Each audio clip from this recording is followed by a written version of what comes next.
Diba? Okay. Another, okay, this is an output coming from this R, okay, R software. We have this p-value 0.226. So we can use the p-value to compare, to decide whether to reject. So 0.22 is we compare this to 0.05. Okay, that's greater than 0.05. So we fail again. So consistent. Okay, consistent yung result natin na fail to reject. Using the F and using the P. Okay, so the same daw lang yung means. Okay, so how do we, okay, I'm introducing now the R software because it's free. And then, yun, you can just download this. So you can go to this link or to this website, okay, and then download this too. So this star will not work without this R package 1.2. So you still have to download R, okay, but it's fine because after this, it's easy for you to do the analysis. Now, just to show you on how to use star, okay, using to come up with the layout of this randomization. So they have this feature here. We have design and then completely randomized design. And then you just set your values here. So you have 4 replicates and then the number of field rows. So I want the layout to have 3 rows and then just one for one trial. And then take note also of these levels. You have 3 levels, so you have 3 here. Then okay, then you have this result. So easy. You don't need a calculator or an Excel. No, you just have to use this star and then come up with this layout. And then you have the idea on how to randomize or how to randomly assign your treatment levels to the experimental units. Now another is when we do the CRD, okay, analysis here. So before the analysis, of course, you have to input your data. No? So you start from project, the new project, and then you try to write the name, the project name, and then okay. And then from that, automatic, there is this folder here, CRD, with the name of your project. And then there is this folder for data and another folder for the output. For the data, you just right-click and then you can see the import data. And then you just choose anong data na gusto i-analyze and then open. And then you have this. So easy. So you can see the data if you click the data folder here. Okay. Next is, okay, how to do the analysis. Okay, so once you have inputted the data, okay, so you go to analyze, then analysis of variance, given that the assumptions are satisfied here. Okay, so there is this feature also in checking for the assumptions. You can go to this descriptive stat here, and then have this normality test. Okay, so this one I'm showing to you is the, given that assumptions are satisfied. So you have this analysis of variance, then the CRD, and then you just click this tab here, and then the tab will show this. You have to move this variable name. So yield, okay, that's your response, and then the treatments, that's actually your TRT based on the data that I have. And click OK, and then automatically you have this ANOVA table. So easy. Okay. But take note again, before doing this, you have to check the assumptions.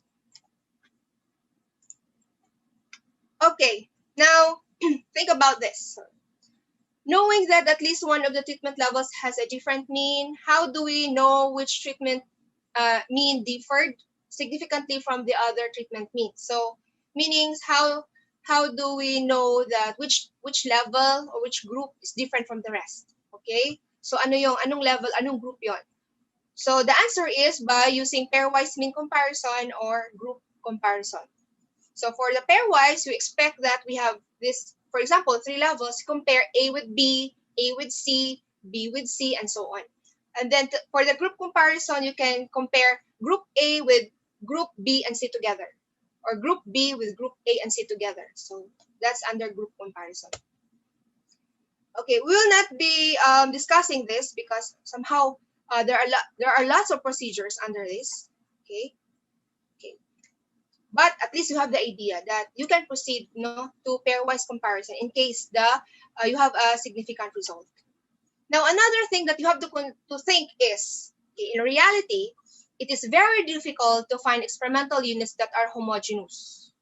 I hope you agree with me, right? Especially if you're in the field, no?